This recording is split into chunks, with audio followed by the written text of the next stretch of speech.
صبغتي هتبلا تخسي ما تصبغي جراس لتصبغت جلا يكون تدعني إتي نأجزي أبحير تصبغها ويملك نعوخ تنصبر وخلي تصبغت توحيلة تسوع تخيل مالتي إذا صبغت تبهر زلا بخدت وجن كريا نخلينا مشتاق نجزي أبحير تفرح نحركوينا كبيتها جميرة نسا زعبيرتهم نسا زمل ملتهم يوم مرحتها جر مرحت بيت كريستيان كونو زخولو كتاب دقيقة صبغتي كوينا أمو زحز النجر دما نجزي أبحر زي فلتو دق تبعتيو ده تحري أيمز كويو كم زن رئيز لنا دما زمن برست حادار زي قوملو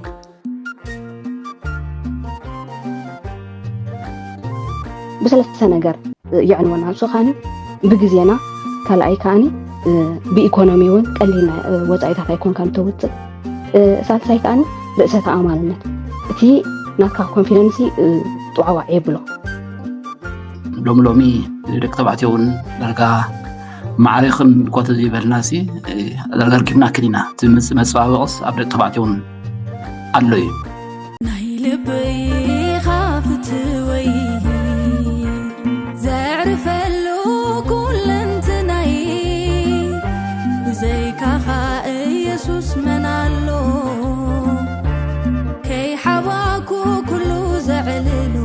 بسم أبوان ودن ننفس قدوسن حدا أملاخ أمين سلام أملاخ مس كل خاتكم يكون إذا بأملاخ كميل كأني خون قاعد حن مزاهم እግዚአብሔር ይመስገን እንደገና خمس بدا ጉባኤ ስለዛሃበና أنا حفتنا حلايت تتصحفت صبقاتينا أتبل سنة صحبكم نببي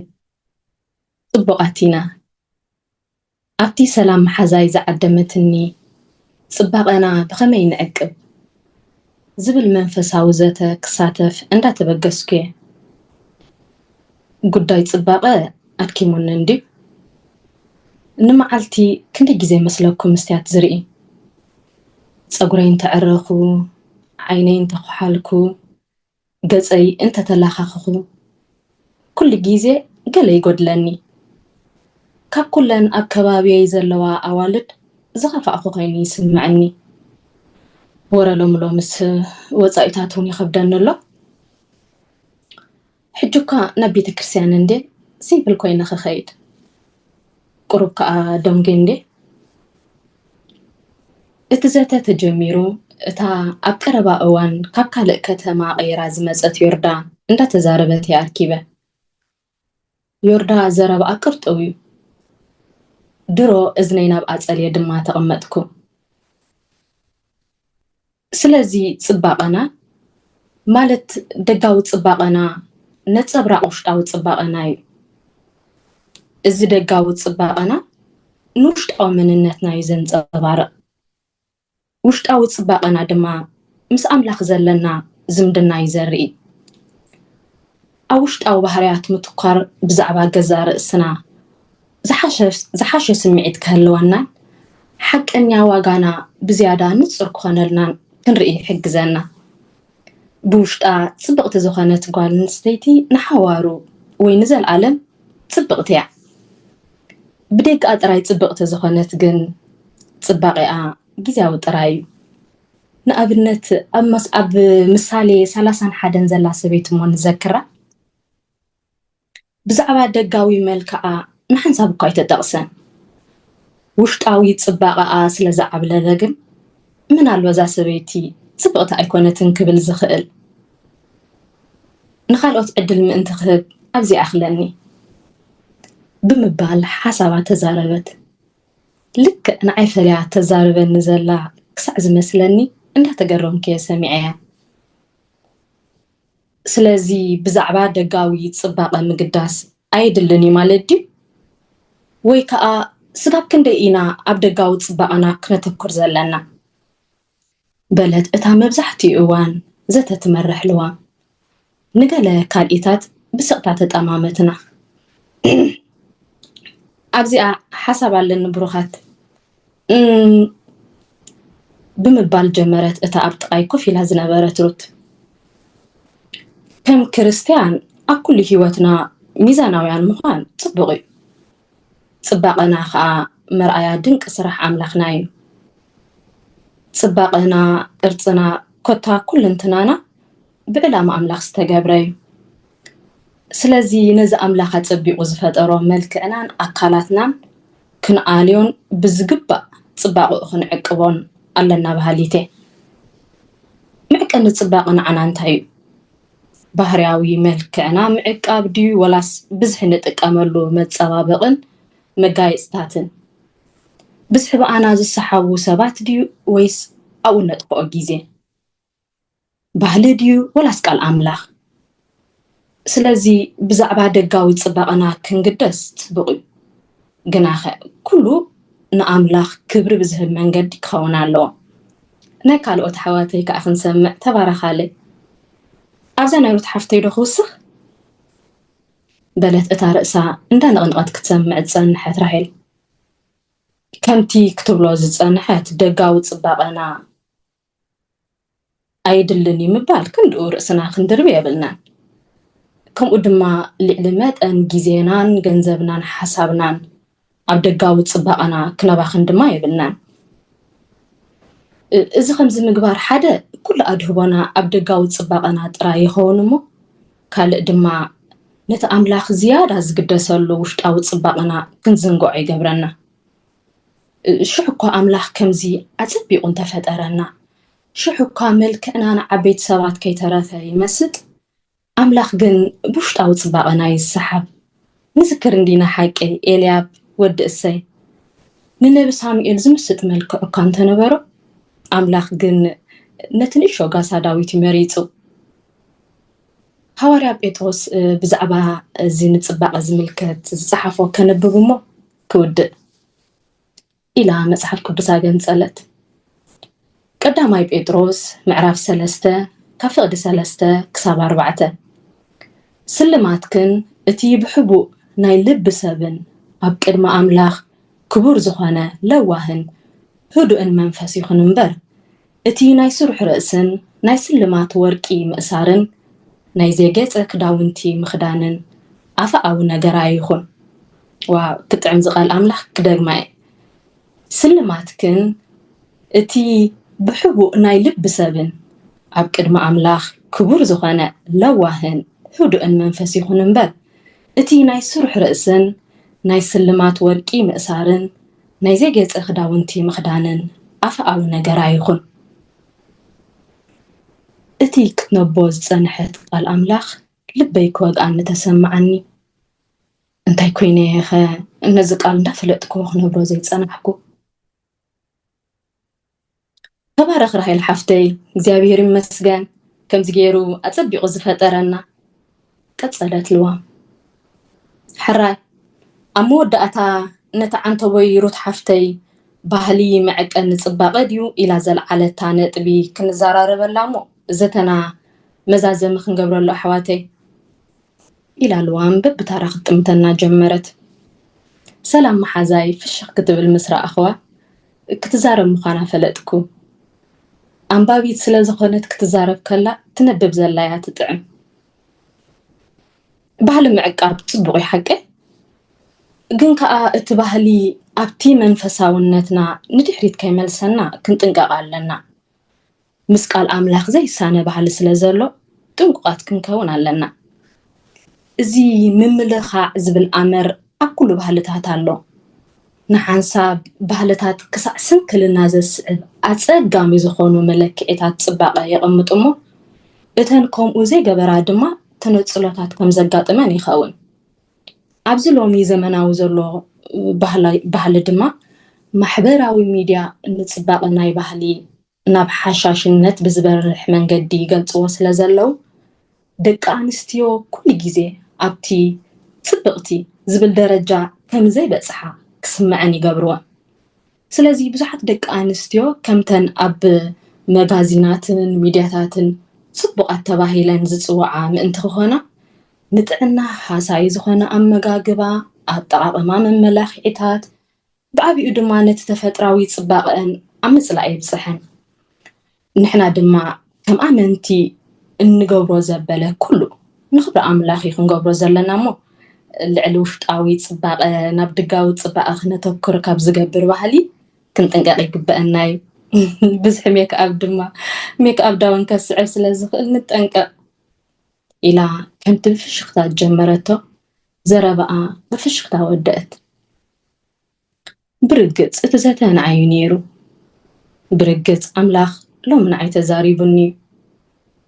بحدا وقال كل اتنفاشنين متصبابقي زقربو زنبركو مخنياتات حدش دش كبل بتخالق كأ اتي افاشن زي حالفو حالفا كل زغنة قال أملاخ رأسة أماننتي كندق تسمعني نتلوام أمزازن نايت زاته تبلو زنبرت دماء تدحر أدقمكو صبقنا كم فترة زلنا نجر زي كونس أملاخ درو أبانا زقمتو نجاري بقعات ويسترعقنا كوينك سمعنا ددحري متصبابقن نفاشنن مخاد عيدليناني نحنا لك كم تزلنا يوم صبقاتينا صبقات كوينا إنا تفتيرنا برقص دما صبقاتينا كبرنا أملاخ يخون صبقنا كم فترة زلنا نجر زي كونس أملاخ درو أبانا زقمتو نجاري بقعات ويسترعقنا كوينو كسمعنا ددحر فاشن مجاي عيدليناني نحنا لك كم تزلنا يوم صبقاتينا صبقات كوينا إنا تفتيرنا برقص دما صبقاتينا كبرنا أملاخ يخون أمين آمين آمين مير بحفتي زمن أقلقلتك يبارخ ناي بحكي صبقاتينا نحنا ندقاو صبقينا إنا نقدس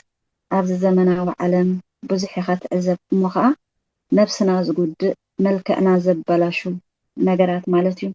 بنصارو جن متصحف قدوس كأ كم زيب لنا أبز فترة إسران شدشتن أملاخ بملكأنا كان مثلنا سب نقبل بلا أب إسران شو عتنك أملاخ دما بملكو سفترة بملك أملاخ يرو دما فترة تبعتين أينستين دما قبرو سلازي نحنا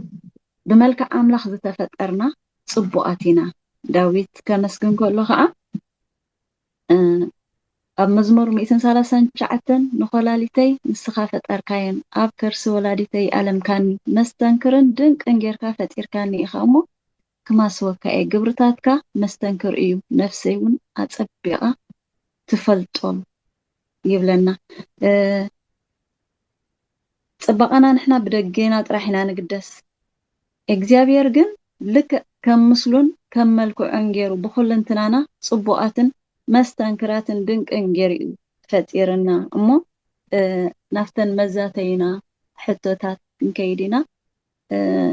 ثلاثة حتوتات أدالينا لنا ببحدة خنملسينا تقداميتي تصبق انت ايو يعتبل تخلقيت خا من يتصبق تتبهال سالسيتي ملكة تصبق خا انت ايو زي المزاتي ألوانا سلام أملاح يسحلكم ربع حفتي عقل كلت كي بارخ ميل حفتي كأ زاهيري بارخكي دسي لنا سمعك سنحنا أملاح يبارككم كلاتكم سلام أملاح بقرصة يبزحلكم بحق سنة يزخونة ملأختينا سمعت سنحنا وانا وزخونة كم دك رستيو بزح ملأختي كن معنا زملكتنا ملأختي زدلينا ملأختي كم كريستيانات بزيادة ملك ناسي نحنا سوشت أو ملكنا انتهي لون قلت صنعو خبزنا يزن وحدنا زراربات صنح نحوسي ناسي دقاو تبقنا نزبلا وشتاو تبقنا وشتاو تبقنا دما نس أملاخ زلنا إيلا سلازي تدقاو تبقنا ليكونا تبقنا سيتخوشت دما تبقنا إزي قال مجمرة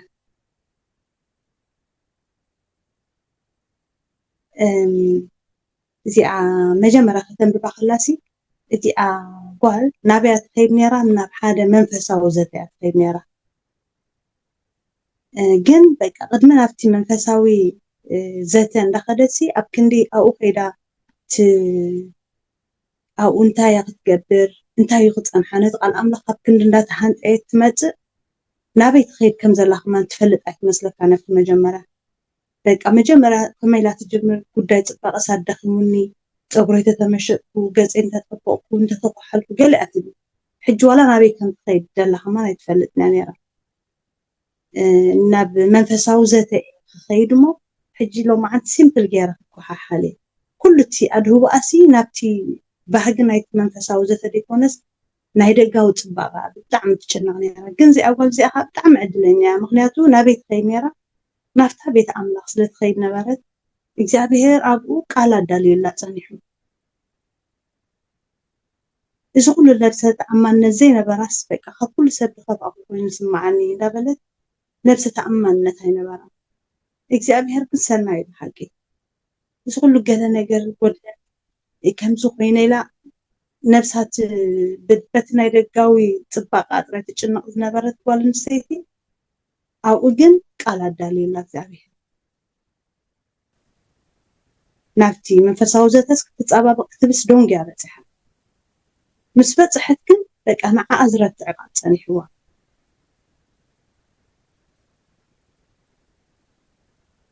እንታይ ኢላ ሽዑ እዚ በቃ ከምዚ ንዓይ ጥራይ ትዛረበኒ ዘላ ኮይኑ ተሰሚዕኒ ኢላ ትጅምር ንዓይ በይነ ኢላ ትዛረበኒ ዘላ ኮይኑ ተሰሚዕኒ ኢላ እግዚኣብሔር ኣብኡ መልእኽቲ ኣዳልዩላ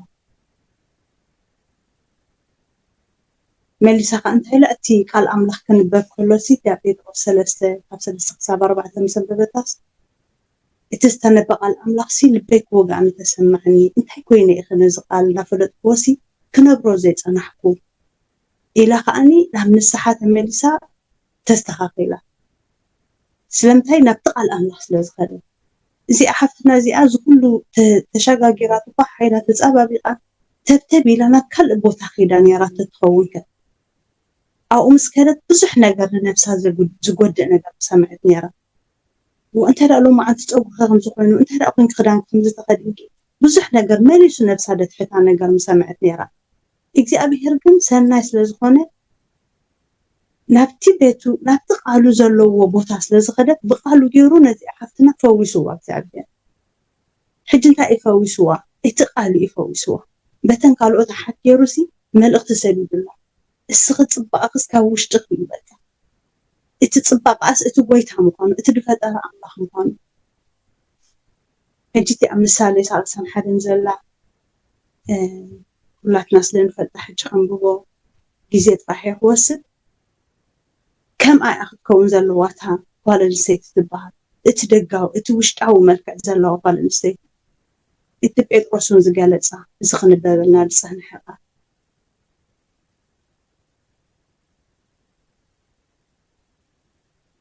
ስልማት ክንሲ እቲ ብሕቡእ ናይ ልቢ ሰብን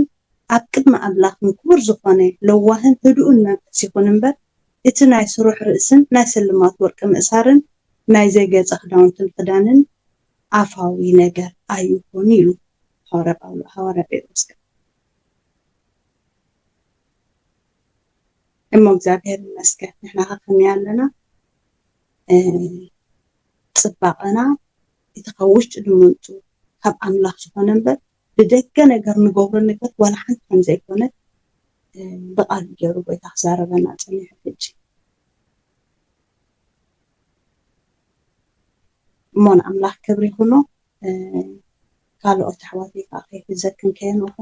ናባኻትኩም ክሕልፎ እየ ርቡዕ ሓፍተይ ይወዲ ኣለኹም ተባርኪ ኣሜን ምስጋና ሓፍተይ ዘይውዳእ በረኸት ይሃብኪ ናይ ብሓቂ ፅቡቅ ጌርኪ ክገሊፅክዮ እግዚኣብሔር ብዝተፈላለየ ነገር እዩ ዝዛረብካ ኣብቲ ንኸዶ ኣብቲ ንትንስኦ ትኸፍ ንብሎ ሰባት የዳልወልና እዩ ንሕና ክነጋገ ወይ እውን ካልኦት ሰባት ኮይና ክንፀንሕ እግዚኣብሔር ግን ናቱ መገዲ ስለ ዘለዎ ብብዙሕ ነገር ይምህረናን ይዛረበናን እዩ እግዚኣብሔር ይባርኽኪ ካልኦት ኣሕዋተይ يرجع حفتي إذا حافظ بيلا لغة أخني خطخاني أنا إشتي حسب كوس خلا دليل زمان يسنو أجزابير مسكن همتي رجع حفتنا عن زبالة الناسي أملاخ قالوا كوا حما أجرو كله سريحو مسود أسي وقالوا مسكبرو مسكا كاب حامد مسكبرو كله تبقى كين رأي يزبل لازم أبقى ما أملاختي كله تبقي ሕጂ ንሕና ግን ብዓይኒ ሰብ ክንጥምቶን ከለና ኢና ብዛዕባ ደጋዊ ፅባቐና እንሓስብ ግን ሓንቲ ክርስትያናዊት ኣደ ከዓኒ ክትኮኖ ዝግባእሲ ሓሳባ ትገብሮ ነገራት ኩሉስ ብዛዕባ ኣብ ቅድሚ ኣምላኽ ትገብሮ ነገር ዳ እምበረ ኣብ ቅድሚ ሰብ ትገብሮ ነገርቲ ኣይኮነን ስለዚ እታ ሓፍቲ እንታይ እያ ትብል እንተተኳሓልኩ እንተተፀባበቕኩ ሜክኣፕ እንተገበርኩሲ ኩሉ ግዜስ በቃ ምሉእነት ይስማዓሳ ኣይነበረን ገለ ነገር ዝጎደለኒ ኮይኑሲ ይስማዓኒ ኢላ ስለዚ እቲ ዝጎደላ ነገር ከዓ ክርስቶስ እዩ ጎዲልዋ ነይሩ ሕጂ ዋላ ነቲ ቃል እንዳፈለጠቶ ከላሲ ክትብል ኣይከኣለትን እንዳኮይነ እንዳፈለጥክዎ ነዚ ቃል እዚ እንዳፈለጥኮሲ ተኮይኑ ክልውጠኒ ዘይከኣለ ክትብል ከላ ድሓር ንሰምዓ ኢና ብርግፅ በታ ቃለት እያ ገይሩ ሽዑ ኣምላኽሲ ጎይታስ ተራእይዋ ማለት እዩ ስለዚ ኣምላኽ ጎይታ እዩ ጎዲልዋ ነይሩ ዳ እምበር ካልእ ኣብ ቅድሚ ሰብ ኮነ ኣብ ቅድሚ ኣምላኽሲ ፅብቕቲ እያ ነይራ እታ ጓልት እያ ብድሕሪኡ ከተዓሳ እቲ ነገራት ንሪኣ ክንሰምዓ ፀኒሕና ማለት እዩ ካልእ ከዓ እንታይ ኢላ ከምዚ ሕጂሲ ፎኩስ ዝበለ ሜክኣፕ ክገብር ድሓነ ናብ ጉባኤ ከይድ ስለ ዘለኹስ ገለ ክትብል ከዓ ሰምዓ ፀኒሕና ሓንቲ ክርስትያናዊት ኣደሲ ከምዚ ፅባቐ እንታይ እዩ እቲ ንኣምላኽ ዘለዋ ፍርሃትን ቅድስና እንዳ እምበረ ከምዚ ብግዜ ወይ ከዓ ብቦታ ዝለዋወጥ ፅባቐ ኣይኮነን ክትሕዝ ዝግባእ ፈርከ ኣብ እንታይ ዝብለና ቃል ኣምላኽ በዓሉስ ትገብርዎ ዘበለስ ብቃልን ብግብርን ትገብርዎ ዘበለስ ኩሉ ብስም ጎይታና ኢየሱስ ክርስቶስ ግበርዎ ብኡ ድማ ንእግዚኣብሔር ኣቦ ኣመስግኑ ከም ዝብለና ማለት እዩ ስለዚ ኩሉ እንነብሮ ናብራሲ ንጎይታ እንዳሓሰብና ክንነብር ይግባአና እዩ ናብ ቤተክርስትያን ክንከይድ ከለና ንኹን ኣብ ደገ ናብ ካልእ ናብ መርዓ ክንከይድ ከለና ንኹን ናብ ክንዘናጋዕ ክንከይድ ከለና ንኹንሲ እቲ እንርእዮ ኣካይዳናስ በቃ ንኽብራ ኣምላኽ ዝገብሮ ዘሎ ኮስ ንኽብራ ኣምላኽሲ ይገልጽ ዶ ይኸውን ኢልና ክንሓስብ ከዓ ፅቡቕ ነገር እዩ ማለት እዩ ብዛዕባ እታ ኣብ ታደገኛ ሰበይቲ ዝብላ ኣብ ምሳሌ ዘላ ኣብኡ ከማን እንታይ እዩ ዝብልቲ ፅባቐ መልክዕሲ ጠባሪ እዩ ይዝብል ውቃበ ከዓ ከንቱ እዩ ታይራ ንእግዚኣብሔር ትፈርህ ሰበይቲ ግና ትናኣድያ ይብል ማለት እዩ ሕጂ ኩሉ ዕዮና ኩሉ ናብራና ግዜና ክንብል ከለናሲ ንኽብሪ ኣምላኽ ይገብሮ ዶ ኣለኹ ኢልና ክንሓስብሲ ፅቡቕ እዩ ማለት እዩ ግን ከምኡ ክንብል ከለና ከዓ በዚ ደጋዊ መልክዕናሲ ክንብል ከምዚ ደርቢናዮ ክንነብር ወይ ክንግደስ የብልናን ማለት ከዓ ኣይኮነን ብኡ እውን ኣምላኽ ስለ ዝኸብር ማለት እዩ እግዚኣብሔር ኩሉ ግዜ ፀቢቕና ክርኤና እዩ ዝደሊ ከምዚ ካብ ደገ ብዝመፅእ ነገራት ጌርና ዘይኮናሲ በቲ ዘለና ነገር ክዳውንትና ብፅፈት እንዳካዝና ድዩ ወይ ስፖርታዊ ንጥፈታት እንዳካየድና ድዩ ወይ ገለ ከምኡ ከዓ እግዚኣብሔር ብኡ እውን በዚ ደጋዊ ኣካላትና ከዓሲ ስለ ዝኸብር ማለት እዩ ሰባት ብዛዕባ ፅባቐና ክዛረቡ ከለዉ ንኽብሪ ኣምላኽ እዮም ዝዛረቡ ወዛ ጓልሲ ቅርፃ ክትፅብቕ ሕጂ ንሕና ሰባት ስለ ዝኾና ከምዚ ብካልእ ይርዳእና ኸውን ግን ከምኡ ክንብል ከለናስ ክብራ ኣምላኽ ይኹም ገይሩ ሰሪሕና ዘሎ ወይ መልክዕና ብመልክዕና ሰባት ክዛረቡ ከለውሲ ክብራ ኣምላኽ እዮም ዝገልፁ ዘለዉ እግዚኣብሔር ይኹም ገይርና እምበር ነብሲ ወከፍ ዝተሰርሐ ሰብ ባዕሉ ዝተሰርሐ ስለዘየለ ማለት እዩ ስለዚ ንዕኡ ከዓ ክንከናኸኖ ከዓ ፅቡቕ እዩ ይብል እጂ ሜክኣፕ ክንጥቀም ከለና ከዓኒ ብሰለስተ ነገር ይዕንወና እቲ ናይ ሰርጀሪ ናይ ገለ እሱ ዓብ ጉዳይ እዩ ዓብ ነገር እዩ እዚ ቀንጠመንጢ ኢልና ንሓስቦ ወላ ደቀቕቲ ነገራት ብሰለስተ ነገር ይዕንወና እሱ ከዓኒ ብግዜና ዝፈልጠና ኣሕዋት ኣለዋ በቃ ሰዓት ቀልጢፈን ተባሂለን ፍርቂ ሰዓት ገለ ዝወስደለን ገለ ማለት እዩ ፍርቂ ሰዓት ቀሊል ግዜ ኣይኮነን ማለት እዩ ካብኡ እንድሕር ሓሊፉ ከዓ ሰዓትን ገለ ማለት እዩ እግዚኣብሔር እዚ ግዜ ሲ ንካልእ ክንጥቀመሉ ዳ እምበረ ኣብ ዘይጠቅም ነገር ከተውዕልዎ ከለካ እግዚኣብሔር በዚ እውን ዝሕጎስ ኣይኮነን ካልኣይ ከዓኒ ብኢኮኖሚ እውን ቀሊል ወፃኢታት ኣይኮንካን ተውፅእ ሳልሳይ ከዓኒ ርእሰ ተኣማንነት ናቱ ተመርኳሲ ኮይንካ ኢኻ ትነብር ኣለዋ ከምኡ ዝፈልጠና ኣሕዋት ኣለዋ በቃ ብዘይ ሜክኣፕ ክወፃ ደይክእላ ማለት እዩ ስለዚ እቲ ናትካ ኮንፊደንሲ ጥዋዋዕ የብሎ ሕጂ ብሰለስተ ነገር ኣይጠቕመናኒ ወይ ከዓ የዕንወና ክብል ይደሊ ካልእ እንታይ ክብል ሓሲበ ነይረ ይኣኽለኒ ግዜ ከይወስድ መታን ኣምላኽ ባርኽክ ኣምላኽ ባርኽኪ ሩትየ ኩሉ ተንኪፍኪ እየ ክብል ሓንቲ ኣይገደፍክን እግዚኣብሔር መመሊሱ ፀጉ እየ ብዝሓልኪ ብሓቂ እዚኣና ዓናያ ትምልከት ክርስትያናውያ ኣገልገልቲ ክነስትና ብዙሓት ከምኡ ንገብር እውን ክንህሉ ስለንኽእል ነናትና ወሲድና ኣለና ማለት እዩ ናይ ብሓቂ ብዓይኒ ግዜ ክትሪኦ ከለኻ ቀሊል ግዜ ይኮነን ሓንቲ ሜክኣፕ ትገብር 2 ሰዓት 3 ሰዓት እያ ዝወስደላ ብፍላይ ትዕብይ ዝበለ ማለት እዩ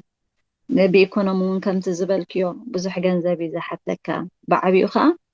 እቲ እግዚኣብሔር ዝሃበካ ናፅነት ባዕልኻስ ብዘይጠቅም ነገር ኣዋጋዕ ዳጋ ተውድቆ ኮንፊደንስካስ ትድርብለኻ ማለት እዩ ሜክኣፕ ጌራ ክትወፅእን ከይገበረት ክትወፅእን ዘለዋ ኮንፊደንስ ዘይፈላለዩ ኩላትና ንሪኦን ንፈልጦን እዩ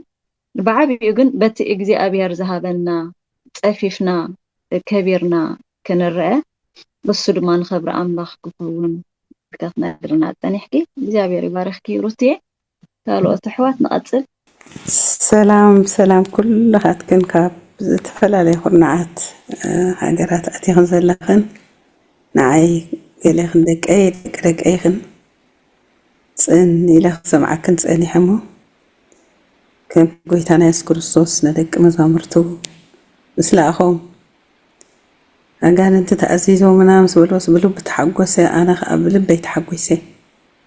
ተስፋ ኣለና በዛ ዓይነት ፍልጠት እዚ መንእሰያትና እንድሕር ተሲእክን እቲ መሰረትና ካርአዩ እና ንእግዚኣብሔር ኣዝየ ኣመስጊነዮ ጎይታ ይባረኽ ብዛዕባ እዚ ተላዒሉ ዘሎ መሰረታዊ ፍልጠት ንዓና ብሕልፊ ከም ህዝቢ ኤርትራ ከም ኣንስቲ ኤርትራ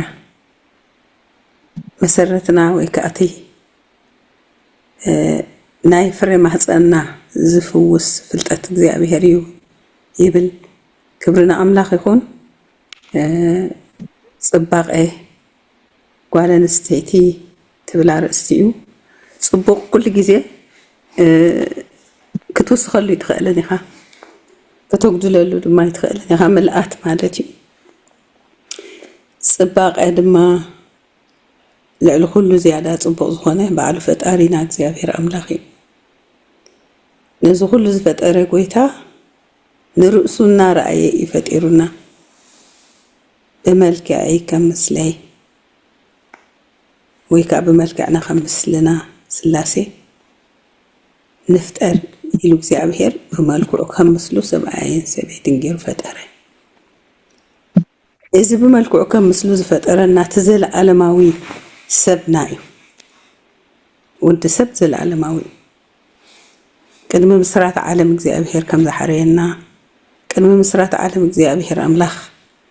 ኣብ ዝተፈላለየ ቦታ ኣብ ዝተፈላለየ ህሞት ክፈጥረና ከሎ ዕላማ ኣለዎ እግዚኣብሔር እቲ ፅባቐ ዝብሎ እቲ ውሽጣዊ እቲ ዘለኣለማዊ እቲ ዘመድ እግዚኣብሔር እቲ ካብ እግዚኣብሔር ዝኾነ ሂወትና እዩ ማለት እዩ እቲ ደጋዊ ክንዘራረበሉ ፀናሕና ጊዜያዊ መሬት ኢኻ እሞ ናብ መሬት ትምለስ ኢሉ ንሪኦ ድማ ኣለና ኣብ ሓደ ዓይነት ደረጃ ይነብርን እዩ ህፃን ከሎ ቆልዓ ካሊእ ዝኸውን ዳዓበየ ኣብ ጉብዝና ምስ መፃእካ ኣሎ ድሕሪ 4 ከዓ እናቐነሰ እቲ ህፃን ዘብህግ ዝፀንሐ እቲ ጎበዝ ዘብህግ ዝፀንሐ ካርግ ከሎ ድማ ንምርኣይ እውን ደስ ዘይብል ዓይነት ኮይኑ ይኸይድ ማለት እዩ እሞ ብጣዕሚ ብዕሙቕ ዝበለ ፍልጠት ክትዛረባ ፀኒሕክን እቲ ናይ ውሽጢ ፅባቐና ብሓፂሩ ክርስቶስ እዩ ንዕኡ ዘምስለና እቲ ናቱ ሂወት እዩ ስለዚ መንነትና ክርስቶስ ዝተቐበለ ሂወት በቲ ውሽጣዊ ኢና ንፅዋዕ ክርስቲያን ንበሃል ክርስቲያን ማለት ክርስቶስ ዝሓደረ ኣብ ክርስቶስ ምህላው ከዓ ነፃነት ኣለና ኣብቲ ክርስቶስ ዘለዎ ሓርነት ኣሎ ካብ ኩሉ ናይ ምድራዊ ነገር ካብ ኩሉ ናይ ሓጢያት ነገር ሓራ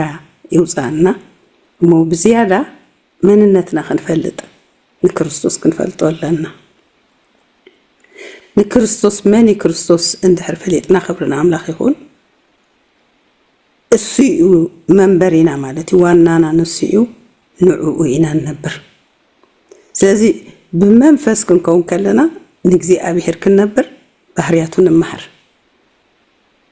እቲ ጽባቐና ትውሽጥና እዩ ከምታ አንተ ወይ ክበሃል ዝጸንሐ መልክዕን ጽባቐንሲ ጠባሪ ኢልዎ እታ ንእግዚአብሔር ትፈርስ ሰበይቲ ግና ትናድ ንእግዚአብሔር ምፍራሕ ማለት ንእግዚአብሔር ኩለንትንኡ ምፍላጥ ማለት እዩ መገድታቱ ምፍላጥ ባህርያቱ ምፍላጥ ሓሳባቱ ምፍላጥ መደባቱ ምፍላጥ ማለት እዩ ነዚ ክርስቶስ ፈጣሪና እንድሕር ፈሊጥናዮ እቲ ዝበለፀ እቲ ምልኣት ስለ ዘለዎ ኣብ ካልእ ገጽና ኣይንኸይድን ኢና ዘለኣለማውነት ዕጋበት ዘለዎ ህይወት ዕላማ ዘለዎ ህይወት ንነብር ማለት እዩ እግዚአብሔር ይመስገን ካብኡ እንድሕር ነቒልና ጥራሕ እዩ ድማ ካብቲ ውሽጥና ኣብ ደገና ዝርአ ዋላ ሓንቲ ጓል ኣንስተይቲ ጽቡቕ ዝበልክዓ ግን ውሽጣ ሕዝንቲ እንድሕር ኮይና ሓሙኽሽቲ እያ ትመስል ዝጓሃየ ሰብሲ ወይ ከዓ እዞም እንግሊዛውያን እንታይ ይብሉ ገጽ መስትያት ናይ ውሽጢ እዩ ይብሉ ስለዚ ኣብቲ ውሽጥኻ ሕጉስ ተኮይንካ ግን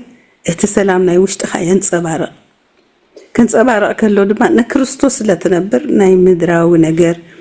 ንሰብ ክትማርኸሉ ወይ ክትብለጸሉ ወይ ልዕል ክትብለሉ ኣይትሓስብን ኢኻ ብርኻት ኣሕዋተይ እንታይ ደኣ ኩሉ እንገብሮ ኩሉ እንሓስቦ ንዕኡ ክብሪ ይኸውን እሞ ንጎይታ ክነኽብሮ ከለና ድማ ሰማያት ኣብ ልዕልና ተኸፊቱ እቲ እግዚኣብሔር ኣብ ህይወትና ክንገብሮ ኢሉ ዝፈጠሮ ዕላማ በኣና ይፍጸም ማለት እዩ እሞ እግዚአብሔር ይመስገን መንነትና ክርስቶስ ናይ መኒና ንክርስቶስ ንመኒና ንክርስቶስ ብመኒና ከዓ ብክርስቶስ ኩሉ ብኡ ኩሉ ካብኡ ኩሉ ንኡ ይኸውን ኣብ ደገ እንድሕር ኮይኑ ግን ከምቲ እታ መጀመርያ ጓልና ዝበለቶ ደኺመ እኮ ኢላ ደኺመ ገንዘብ ኣድኪምዋ ግዜ ኣድኪምዋ ንምንታይ ኣትገብሮ ነይራ ቅሳኔት የብላን ሰብ ስፈትወኒ ድኾን ሚዛን ድኾን ረክብ ወይ ትልባ ዘሎ ነገርሲ ተቐባልነት ድረክብ ማለት እያ ትፅዕር ነይራ ኣይዓገበትን ኣብ መጨረሽታ ግን ብምኽሪ ናይ ቃል እግዚኣብሔር ዓጊባ ስለዚ ብክልተ ነገር ክዓፅዎ ይደሊ እቲ ካብ ስጉእ ዝሓስብሲ ካብ ስጉእስ ጥፍኣት يعصد يلونا تناي دق طرح كتحسب كلها مسب كتودادر وي قال نجر كتركب الكاتجورو وي حاتيات زلو وسرحو زمارخ ندحر كوينو ابتصبق زي ابير املاخ زفطروسي رسح نجر يزخون حاتيات يرسحنا نصباقينا نتي ناي እግዚአብሔር ባህሪያት يبلاشو منفس እግዚአብሔር كاخدفنا يخلي مالتي እና بمنفس زرق جن كاب منفس كا سلام هيوتني حسد نخرستوس كتنبر كلها خرستوس أبخان نعبي خير كله اتبحرياتو إذا نصبر فقر ينصبر محرت ينصبر هدأت ينصبر سلام ينصبر نرأس خايكون كان تنبر نخالو تنبر اتبدأ جيز نبر نرأس يكبر اتي وشاطي وبادو زخونه ببعض ድማ نخسر يخيد إمو እግዚአብሔር ይመስገን أدينا نعمي روت كم زي لما خيراتا هب مصحف روت معرف سلسته أتقولي دحان كده يكون كوز دليل كزلو تمخرج እግዚአብሔር قال እግዚአብሔር كم زي تصنعوا أزلخن تدعزني نايو زدمتي خاب أملاخ زمت ندحنا يزدلي كبرنا أملاخ يكون دحراي وردي لان تايلاسي تحاز أبي إلاتا تلخي إلاتا كدانك غير إلاتا سلازنا يدقى زي كونسي وشتنا بدم يسوس كريستوس كنحسب اتقبأت እግዚአብሔር أملاخ كن لك نقولتنا يسوع كريستوس كن لبسمو كبتابيتنا جميرنا أتمرو قدك فوسي تجميرو له أتن كبر التحسبة كبرات سبات كأخدلي هوني مالتي ونهاتو تادقينيا سبيتس كابرو بيت خبر أبتحت سمايز ودا درا يلانين ماني رخبايلو دليخنا يكون كن سوقوت كترخبو تدليخن يخن كتركبا تنبركخو أمس رخبخن زسألي أمس رخبخن أبكم أز مثلنا أبرام استجمر لما من قست እግዚአብሔር أملاخ أبكلتن እግዚአብሔር تفرحون تجمر كاوخا هاجري الناس بزي جمير كن أوزلخن برتعة تبعة وسخالو نبو زحت نبو ملأتن بحلف إذا سكح عينتا فيديوتاتن عب ميدياتاتن وتين زلوا عبي فوسخ هوني مو قويتا يبارخكن أنو هيلكن تبارخوا كلهم آمين حرفانا تبارخي بحفتي أنا بحكي أزيو دس زبل طبقة أنت يوزبل حتو طبقنا وشتنا مخانو بتنقرنا تنحكي من يطبق تتبهال أبزبل حتو إتا كان فقاد أملاخ التملالسن بفقادو تنبرن كم زخونات من قريت كنا ملك إطباقنا خا إتزدو كوننا زسرحنا كم مسلو زفترنا أملاخ مخانو كتنقرنا تنحكي እግዚአብሔር ጸጉ የብዛሐልኪ ስለዚ ሓበርክና ኸ ኣዝዩ ደስ ይብለና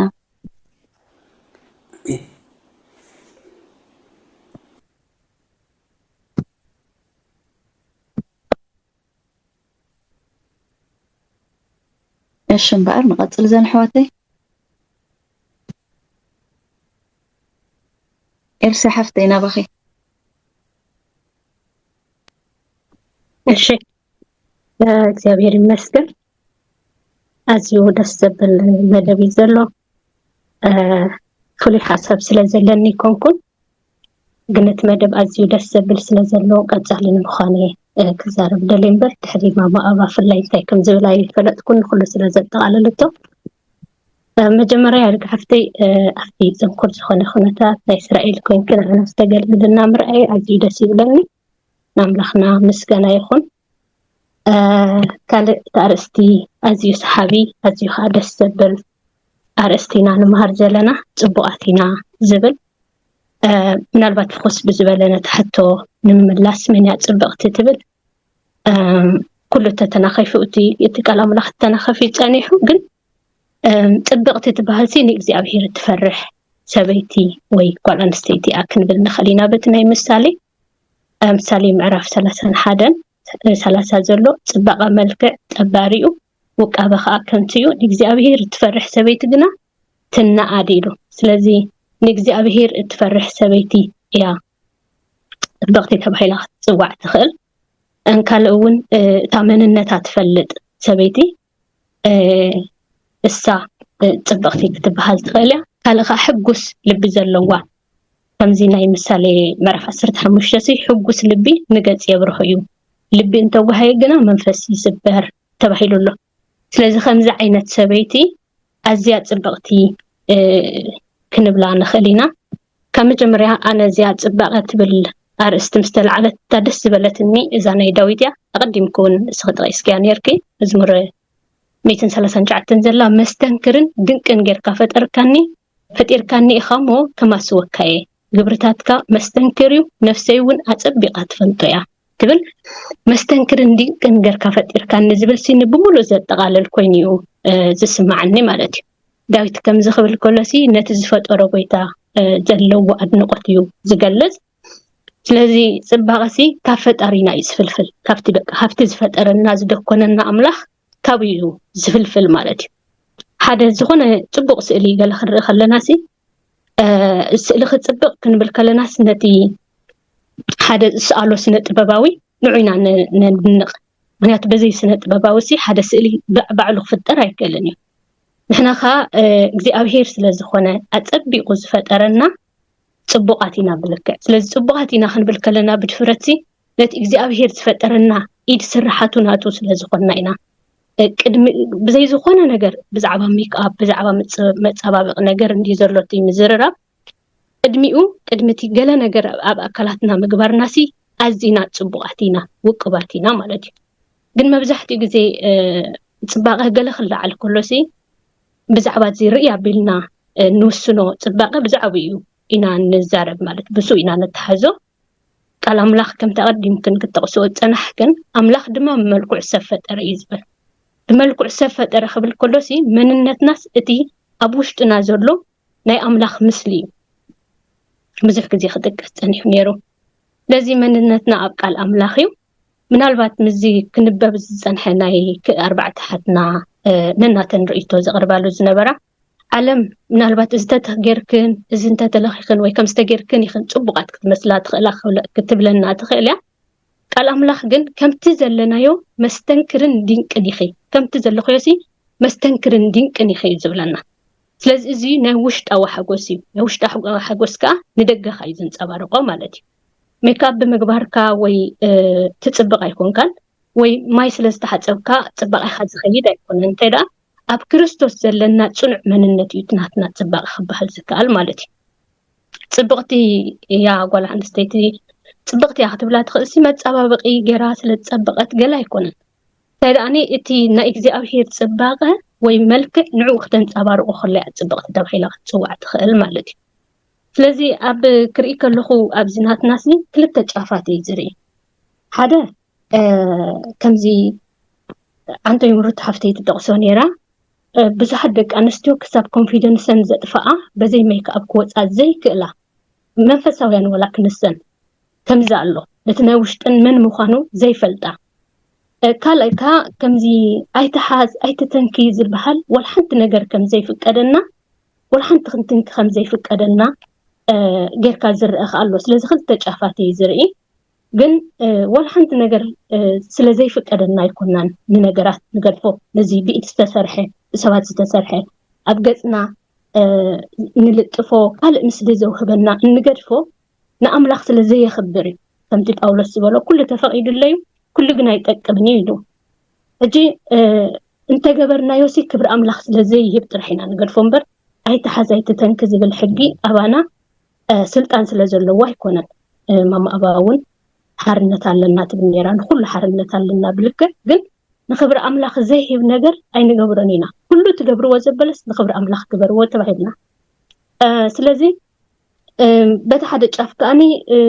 ምስልኻ ክሳብ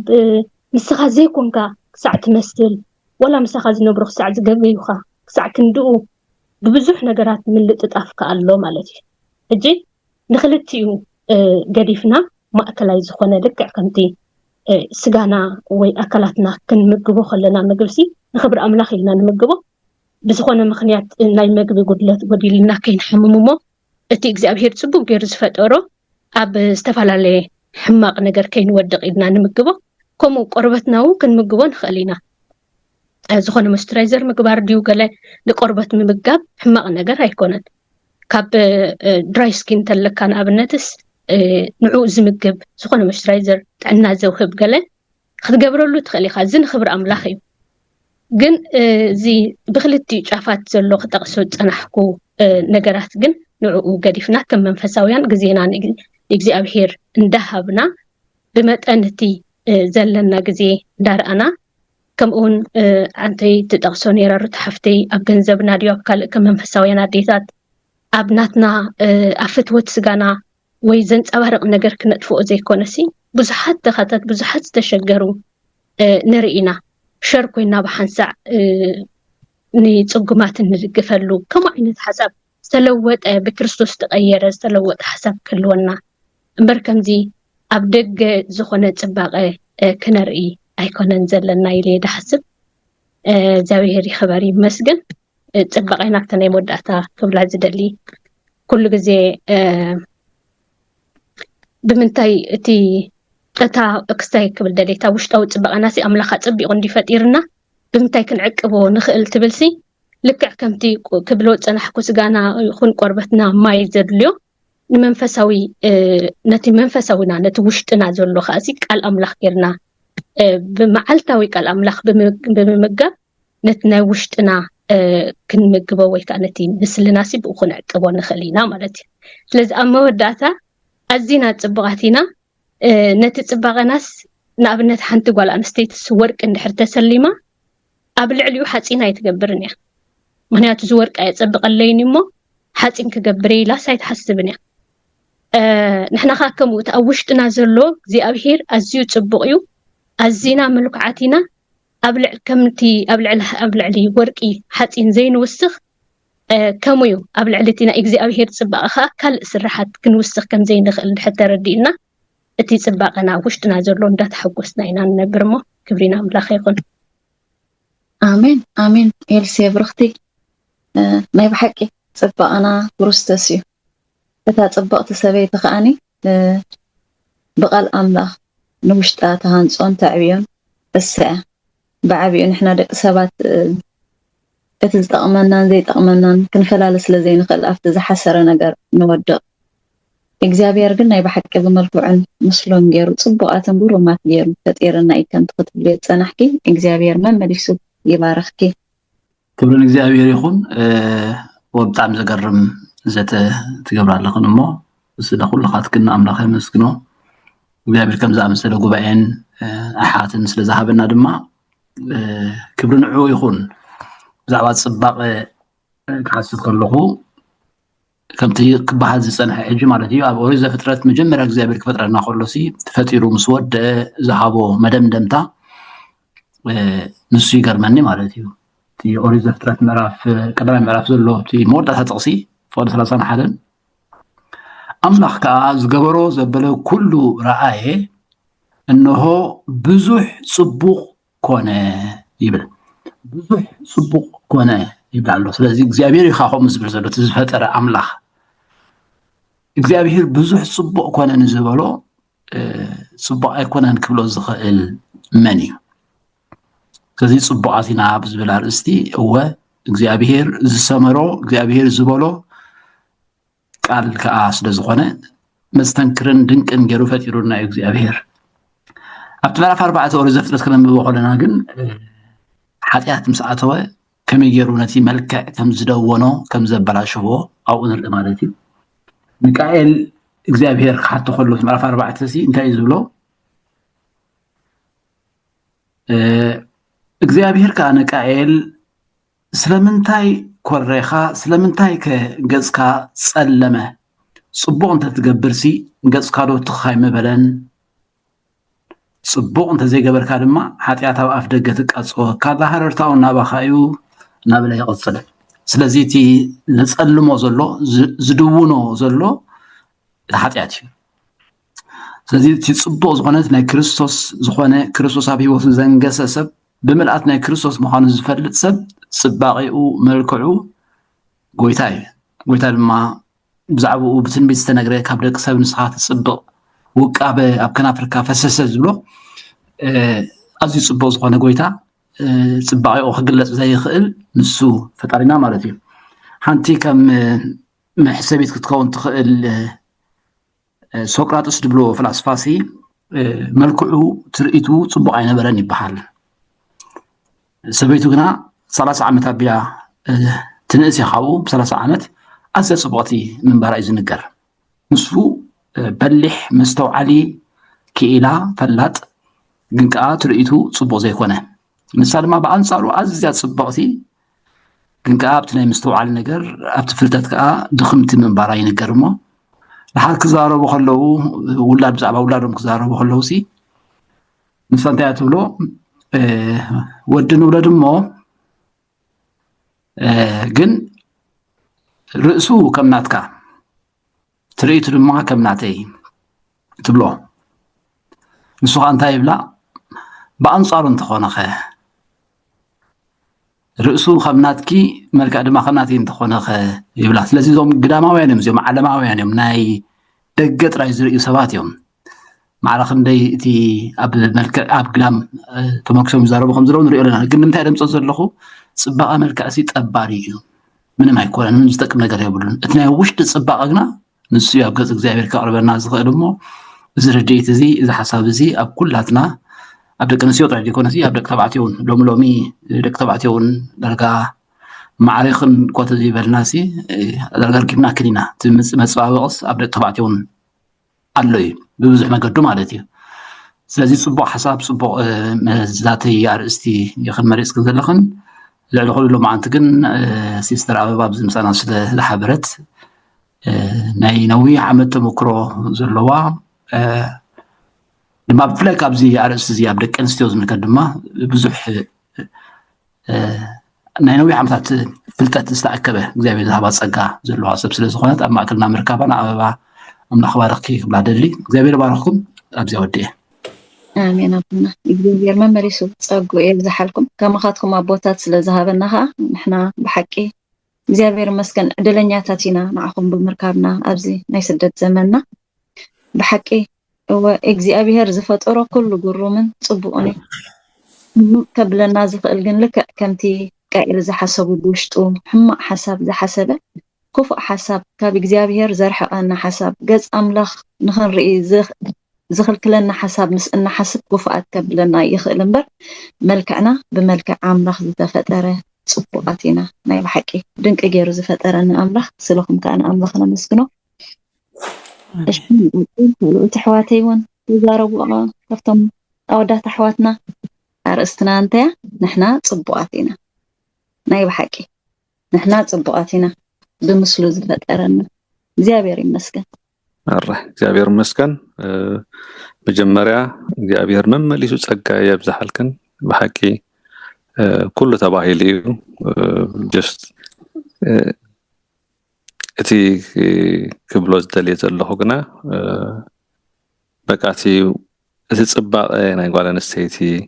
ወይ ከዓ እቲ ጽባቐ ንሕናሲ ብሓፈሻ እቲ ጽባቐናስ ክርስቶስ ምዃኑ ካልኣይ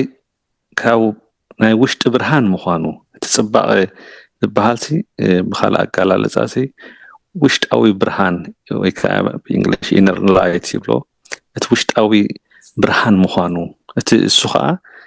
እቲ ርክብ ምስ ጎይታ ዘለካ ምስቲ ናይ ስላሴ ርክብ ዘለካ እዩ ዝገልጽ ማለት እዩ እስኻ ብመንፈሳዊ ጽባቐ ደኣ ክትኮርዕን ክትሕጎስን ኣለካ እምበር በቲ ደጋዊ ፈራሲ ዝኾነ ወይ በራሲ ዝኾነ መልክዕና ክንሕጎስ ከም ዘይብልና ብዙሕ ኩሉ ተጠቂሱ ግን ውሽጣዊ ኮኔክሽን ከም ዘለዎ ከምቲ ኣቦሺ ዋላ ኣበባውን ተገለጸቶ ንኣቤል ናይ ቃኤልሲ ስለምንታይ ገጽካ ተደዊኑ ክብሎ ከሎሲ ውሽጣዊ ኮኔክሽን ስለዝተባላሸወ ወይ ከዓ እቲ ኮኔክሽን ምስ ናይ ጎይታ ዝነበሮ እሱ ስለዝጠፈ እዩ ተደዊኑ ማለት እዩ ንሕና ከዓ እዚ ኮኔክሽን እዚ ወይ ከዓ እዚ ርክብ ምስ ኣብ ወልድ መንፈስ ቅዱስ እንድሕር ተበቲኹ ንድወን ከምቲ ኣብቲ ጽሑፍ ዘንበብክኖ እቲ ኮንፊደንስ ከይተረፈ ኢኻ ተጥፍእ ማለት እዩ ኩሉ ግዜ ዋላ ዝገበርካ እንታ ገበርካ በቃ ኣይተዓግብን ኢኻ ምክንያቱ ጎደሎ ክርስቶስ ጎዲልካ ስለ ዘሎ ወይ እቲ ኮኔክሽን ጎዲልካ ስለ ዘሎ ምስ ኣምላኽ ማለት እዩ ስለዚ እዚ ተረዲእ ኣለኹ በዚ ከዓ ክንዓቢ እቲ ጽባቐና ክርስቶስ ምዃኑ እቲ ርክብና ከዓ ምስኡ ብመጠን ምስኡ ርክብና ዘዕበና ብመጠኑ ከዓ ብኡ መጠን ከዓ እቲ ጽባቐና ጎሊሑ ይረአ ማለት እዩ እግዚአብሔር ይባረክን ተባረኸ አሜን አሜን ኢንጂነር ተመስገን ሓዊ ጸጉ ይብዛሐልካ ብሓቂ ኩሎም ገሊፆም እስኻውን ከምኡ ጽባቐና እቲ ውሽጣዊ ምስ ጎይታ ዘለና ርክብ ምዃኑ ንሕና ርክብና ካብ ጎይታ ምስ ዝቁረጥ ምስ ዘብቅዕ ግና ልክዕ ከምቲ ንፋስ ክትሕዞን ክትጭብጦን ዘይትኽእል እሞ ኒዮነጆ ዝብል ከምኡ ኮይና ከም ንተርፍ ብደጌና ጥራሕ ከም ንግደስ ንኸውን ውሽጥና ግን በቃ በሮሮ ዝብል ቆፎ ይኸውን ማለት እዩ ካብዚ ከምዚ የድሕነና እሺ ንቐፅል አሜን ኣነ ድማ ሓውኩም ሙልጌታ የማነ በሃል ሓዋኒ ኤደን የማነ ማለት እዩ ካብ ሃገር ጀርመን ንኣምላኽ ኣዝየ መስግኖ ክብሪ ንኣምላኽ ይኹን ስለዚ ኣዝዩ ዓብን ኣገዳስን ዝኾነ ቶፒክ ኣልዒልኩም ትዛረቡ ስለ ዘለኹም እዋናዊ ከዓ ስለ ዝኾነ ብጣዕሚ ንእግዚኣብሔር ክብሪ ህቦ ተፍቂድኩምለይ ንእሽተይ ሓሳብ ክህብ ድማ ምስ ግዜኹም ማለት እዩ እግዚአብሔር ይመስገን ብዓብይ ግን ሰላም ክብለኩም ይደሊ ካብ እግዚአብሔር ኣቦናን ካብ ጎይታና መድሓኒና ኢየሱስ ክርስቶስ ሰላም ንዓኹም ይኹን ይብል ሰላም ካይብዛሕ ሙሉ ሓወይን ቋዕ ደሓነ ሰላም መጻኻ እሺ ቀጽል አሜን እግዚአብሔር ይመስገን ብሓቂ እቲ እግዚአብሔር ሲ ድንቂ ገይሩ ከም ዝፈጠረክን እግዚአብሔር ድማስ በቲ ዝገበሮ ሁሉ ኻሲ ብዙሕ ጽቡቕ ኮይኑ ከም ዝረአየሞ እግዚአብሔር ብስሩሑ ከም ተሓጎሰ ኢና ንሪያ መጽሓፍ ቅዱስ ማለት እግዚአብሔር ይመስገን ኣብ ዘፍጥረት እሺ ዮናስ ተንኪፍዋ ነይሩ እዩ ምክንያቱ እግዚአብሔር ስነ ሰበይቲ ካብ ውሽጢ ሰብኣይ ኣውፂዋ ስለዚ በመጀመርያ ጽቡቕ ነይሩ ድሕሪኡ እውን ሰበይቲ እውን ጽቡቕቲ ኮይና መጽያ ማለት እግዚአብሔር ይመስገን እቲ ድሕሪኡ ዘሎ እቲ ሓጢኣት ምስ ተገብረ ኢና እቲ መልክዕ ክጠፍእ ከሎ ክድውን ከሎ ንሪኦ ማለት እዩ እና ኣምላኽ ይመስገን መጽሓፍ ቅዱስ ከዓ ከም ዝነግረና ኣብ ኢሳያስ 53 ክንሪኦ ከለና ዘብህጋና ትርእሲ ኣይነበሮን ይብል ብደጋውታ ይልካል ክንሪኦ ከለና ማለት እዩ ክርስቶስ ግን ክርስቶስ ብፍልጠት ንብዙሓት ሲ ናብ ጽድቂ ከም ዘምጽእ ጻድቕ ባርያይሲ ንብዙሓት ብፍልጠት ሓራ ከም ዘውፅእ ኢሉ ይነግረና ማለት እዩ እግዚአብሔር ይመስገን ሕጂ ኣነ ክትንክፈ እንደልየ ዘለኹ ግን ኣብ ቀዳማይ ጴጥሮስ ምዕራፍ 1 ከምዚ ይብል ካብ ጥቕሲ 24 ከመይ ኢሉ ኩሉ ሰብ ከም ሳዕሪ እዩ ኩሉ ክብሪ እውን ከም ዕንበባ ምሮር እዩ እቲ ሳዕሪ ይነቅጽ እቲ ዕንበባ እውን ይረግፍ ቃል እግዚአብሔር ግና ንዘለዓለም ይነብር እቲ ንዓኻትኩም ተበሰረ ቃል ከዓ እዚ ይብል ማለት እግዚአብሔር ኣምላኽ መስገን ሕጂ መልክዕ ጠባሪ ከም ዝኾነ ውቃበ ከዓኒ ዛር ከም ዝኾነ ከዓ ተተንኪፉ ነይሩ ማለት እግዚአብሔር መስገን ስለዚ እቲ ናይ ሓቂ መልክዕ ኣብ ምሳሌ ምዕራፍ 31 እውን ብብዙሕ ተናኺፍኩም ኣለኹም ኣብ ቀዳማይ ጴጥሮስ ምዕራፍ 3 ከዓ እንታይ ይብልሲ ከምዚ ኢሉ እግዚአብሔር ኣምላኽ ይመስገን ካብ ጥቕሲ 4 ማለት እዩ መልክዕ ክንሲ እቲ ኣብ ልቢ ወዲ ሰብ ዘሎ ኣብ ልቢ ክርስቶስ ማለት እዩ ለዋህን ህዱእን ዝኾነ መንፈስ ይኹን እዚ መንፈስ እዚ ዘይበርስ ኣብ ቅድሚ ኣምላኽ ከዓ ክቡር እዩ ይብለና እግዚአብሔር ኣምላኽ ይመስገን ክብርና ኣምላኽ ይኹን ልዕሊ ኢሉ እንታይ ኢሉሎሲ ክዛረብ እንከሎ መልክዕክን ግዳማዊ ብዝኾነ ማለት ብስራሓት ርእስን ወርቂ ብምእሳርን ብኽቡር ክዳውንትን ኣይኹን ኢሉሎ ድሓር መልክዕክንሲ እቲ ኣብ ልቢ ክርስቶስ ኣብ ልቢ ወዲ ሰብ ዘሎ ለዋህን ህዱእን ዝኾነ መንፈስ ይኹን ኢሉሎ እግዚአብሔር ኣምላኽ ይመስገን ጸጋ ጎይታና ኢየሱስ ክርስቶስ ይብዛሓልኩም ብጣዕሚ ኣዝዩ ደስ ዝብል ኣዝዩ ክቡር ዝኾነ ኣርእስቲ የኩም ሒዝ ክትሆን ዘለኽን ኣምላኽ ይመስገን እዚ ንዓበየ ተኸይዱ ክብርን ኣምላኽ ይኹን ከም ተቓል ኣምላኽ ዝብለና እዚ ነገር እዚ እንዳወሰኸ እንተኸይዱ ሲ ንጎይታና ኢየሱስ ክርስቶስ ዘይትፈልጥዎን ዘይተፍሪን ክትኮኑ ኣይሓድገኩም ይብለና ኣሎ ማለት እዩ ስለዚ እዚ ፈውስ እዚ ከዓ ናብ ሙሉእ ሃገር ስለ ዝኸይድ ናብ ሙሉእ ሕብረተሰብ ስለ ዝኸይድ ወለዶ ሙሉእ ከዓ ስለ ዝድሕን እግዚአብሔር ክብሪ ይህቦ እግዚአብሔር ይዕዝዙ ጸጉኡን ምሕረቱን ይብዛሓልኩም አሜን አሜን ሙሉ ሓወይ ኣዝዩ ደስ ይለና እግዚአብሔር ይመስገን ብምሕባርካ ኣዝዩና ተሓጒስና እግዚአብሔር መምህር ጸጉኡ ይብዛሓልካ ዝሓወይ ኩሉ ግዜ ሕበረና ኢኻ እሺ ክብርን ኣምላኽ አሜን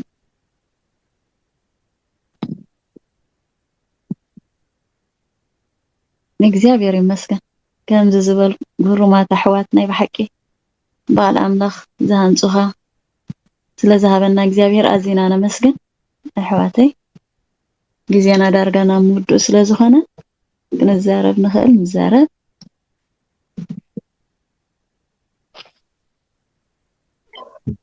ሓፍተይ ሰኒ ጽሕፈልክ ነይሩ ሳይትርእዮን ኣለኹ እሞ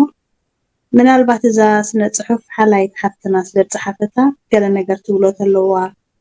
ንሓላይት ሙሕተት እያ ጽቡቕ ግዜ ስለ ዝፀናሕና ተሰዓትና ስለ ዝኸደት ኣይትንወድኡ ንኽእል ኢና ግን ምናልባት ሓላይት ገለ ትብሎ ተለዋ ሕተት እያ ሓላይት ይሪአና ኣለኹ ኣትያ ኣላ ኣትያ ነይራ ሕጂ እንድዒ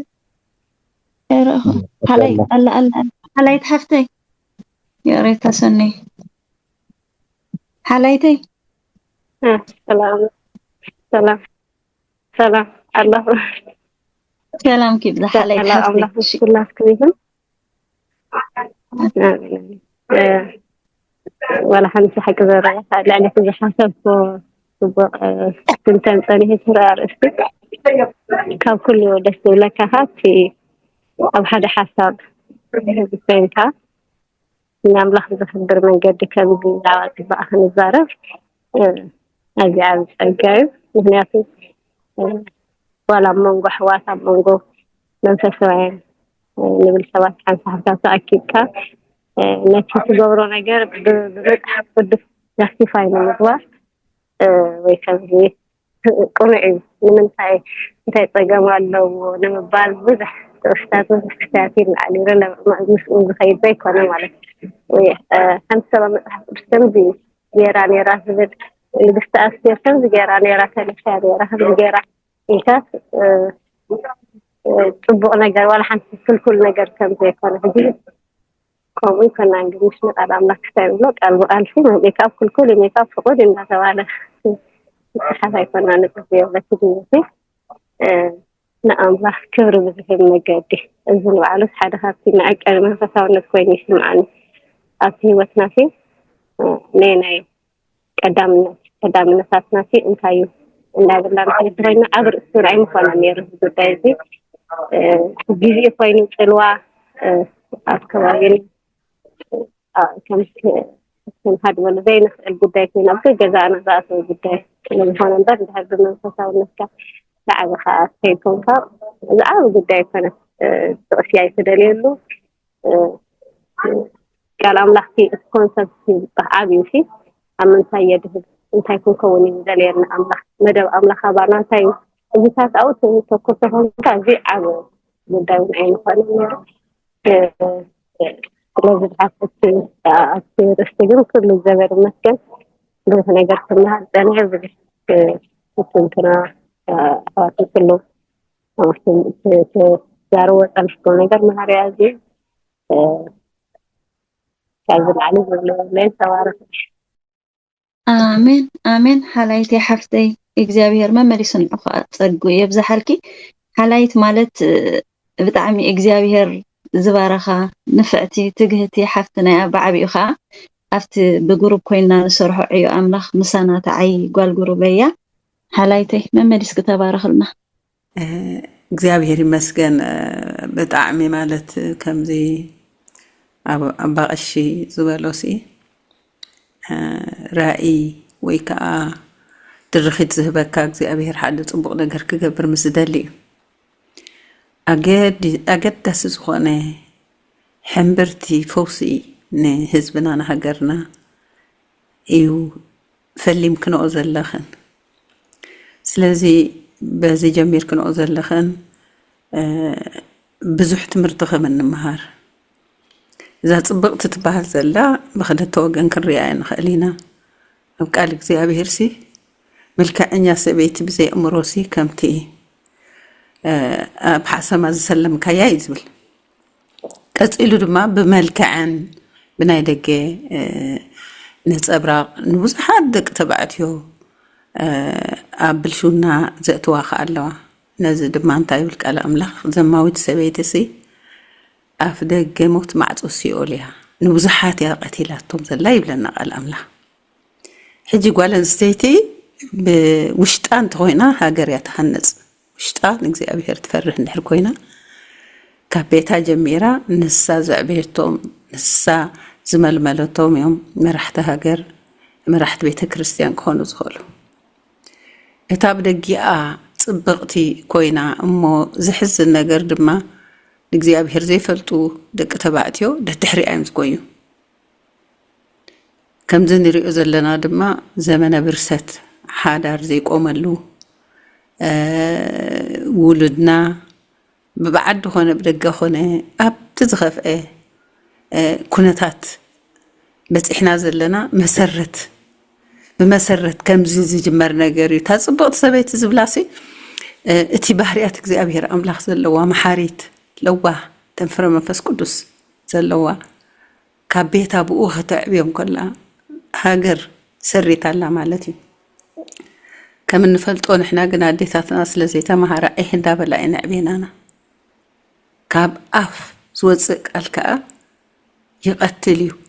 كساب زل ألم دما تصبصاباب قدم እግዚአብሔር ዝወሃቦ ነገር እዩ بقال افካ تفنطرካ ይዝብል ሕጂ ትጽባቀና ይደገ ኩሉ ከተብሎ ጸኒሕ ግን ይኽን እቲ ናይ ውሽጥኻ ኩሉ ከነብሎ ጸኒሕና ግን ፈውስና ሃገርና ክኸውን ኣዋልድና ክምልመላ በዚ ቃል እዚ እሞ ኸኣኒ ናትካ ዘይኮነ ሓደ ኣቦይ ዘለና ክርስትና ሓንቲ እምነት እያ ቃል እግዚአብሔር ሓንቲ ንኹላህና ስለ ዝኾነ በርታዓ ክብለክን ኢለ ውሽጠይ ተነቓኒቑ እዩ ምውድዳር ኣይኮነን ነቶም ደቂ ተባዕትዮና ግሩማት እንገብሮም ምሩእያት እንገብሮም ካብ ቤቶም ጀሚሮም ንሃገሮም ካብ ሃገሮም ከዓ ንኻልእ ዓለም ክበፅሑ እንተደኣ ኮይኑ መሰረት ፅባቐ ክንዕርዮ ዘለና ብዙሕ ነገር ዝወረስናዮ ዘይፅቡቕ ኣለና እሞ በዚ ፅባቐ እዚ እግዚኣብሔር ይሰልምክን ኣሕዋትና ድማ ንዓኹም ከነፀበቕ ስለ ዝኾንና ድማ ከተበራትዑወን ደቅኹም ኣሕዋትኩም ኣዴታትኩም ኣብዚኣ እንተተመሊስና እግዚኣብሔር ክምለሰና እዩ ትሕት እንተኢልና ነቲ ኣምላኽ ሰሚዕና ተተኣዚዝና ኣምላኽ ኣቕሪሉ ድማ ምድርና ክፍውሰልና እዩ እሞ በርታዓ ወስኻሉ ኣስፋሓ ጣሓሳ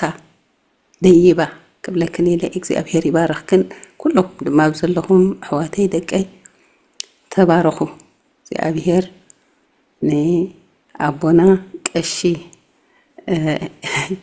ዮናስ ከእግዚአብሔር بتحتنا نتصور بتحتنا زمهر أبوس لذهبنا أبوس لذهبكن كا عدلني تاتينا مو عدمنت عنا بركتنا هبكم نخلهم تبارك لي آمين آمين تسلا كم بعد كما غزا مسلو أوشت ناس لذلخن أما أكلنا مهلا وكن كا أزيو دسيب لنا نعخون إجابير أبزي حي بارخكي تبارك الله እግዚአብሔር መስገን ሰናይ ዝኾነ ግዜ ጸኒሕና ኣምላኽና ክብሪ ይኹኖ ሲስተር ኣባኻ ብጣዕሚ ብዙሕ ነገር ካብቲ ተዛረበዮ ጸናሕኪ ብዙሕ ነገር ወሲድና ኣለና ኣምላኽ ይባርኽኪ ኩሉ ግዜ ከዓ ሕበርና ኢኺ እዚ ጉባኤ እዚ ኣብ 2 ወርሒ ሓንቲ ግዜ ታናይ መጀመርያ ቀዳሚና ንገብሮ እግዚአብሔር ረዲእና ተሻዓይ መበል ተሻዓይ ጉባኤ ኢና ሎም ማዓንቲ ኣቃኒዕና ጎይታን ተፈቅዱ ከዓ ድሕሪ 2 ወርሒ ንሕና ብሂወት እንተለና ድሕሪ 2 ወርሒ ከዓ ብካልእ ኣርእስቲ ክንመጽ ኢና ሞ ኣብቲ ኩሉ መደባትና ኩላትኩም ክትሓብሩና ነትፈልጦም ወገናት ብፍላይ ደቂ ኣንስትዮ ከዓ ኩላትና እንዳተዓዳደምና ከምዚ ዓይነት ማዕዲ ዝሃበና ኣምላኽና እንዳመስገና ኣብዚ ቦታ ክንሳተፍ ከዓ የተባባዓክን እግዚአብሔር ክብሪ ይኹኖ ስለ ፀንሐና ግዜና ኣምላኽ ክብሪ ይኹኖ ወዲ ኣለኹ በቀሽን ድሕር ተግዲሎ ኮይንካ መላኣለይ ገለኻ ረሲዐተ ኮይኑ ኣይመስለንን ፅቡቅ ከተዛረብኪ እታ ሓበሬታ ምሃብ ምናልባት ሓደሽቲ እንትደኣ ኣለኹም ኮን ግን ኣብዚ ممساتن زنحاتنا حبير كنت عبيا كتمهرا كتقلقلا ختقلقلا نحرات زيالكم ألا كون كن سنايت ويني عللتا ويني ديساويت ذا رخبان نسند ما انتخذ قبل 5 دقائق كن كحبراخنين مالتيو سلسل حنا زينا أملاخ مسكنا يخون كل خبر نعوه نبينه نسأليه تمسكن نبلون እግዚአብሔር እዚ ጽቡቕ ዝሓስበልና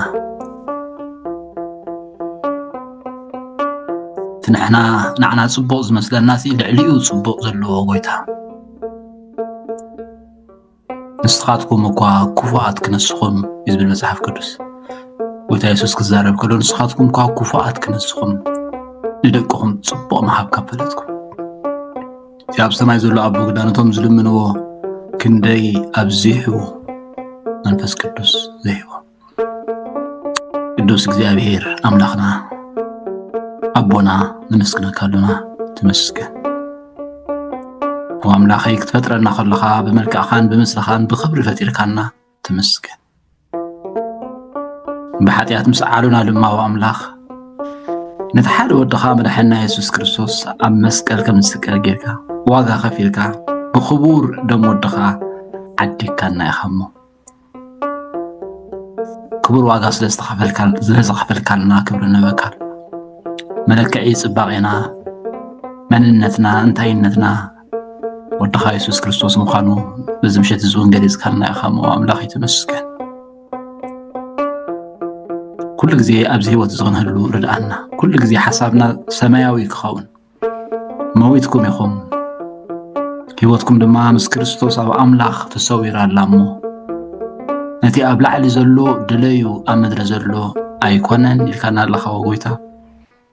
عينتنا عين لبانا نبخا خطمت لبنا بزلو مزقبنا بزلو لبنا لما أو يزخون مو لبنا مسخا خلو لبنا بكنا خوينو نقص أي دليو قبلنا وقزابير كدر خلنا تيا وشتنا زحدر كايو منفس نسوق مرحنا نا كل حق مرحنا حل ما خنسمعو كنززو حراي كنبلو أب كندا حد سلاسة سوسا ميتي سناي فلان فري كتبار خلنا نبخا نقرب وأملاخ لما أنتي بستفر اللي مقدي زقلقلا حوات أحاتن تسقى لذهب كايم ستسقى أنا مسكناك من مسكا اختباركم لما نسألي أب كله ساعة زقلص وجزابير كل نجار بكل الناس خو نعبي يخدو خمسة لو أب كله ساعة زقلص نزنا جرزي كل أنتم كوفي وخلو ملو سجى ملو حيل اختبام دمان دمناك ويتاي حزبنا هاجرنا بيت كريستياننا بخير زن مسألنا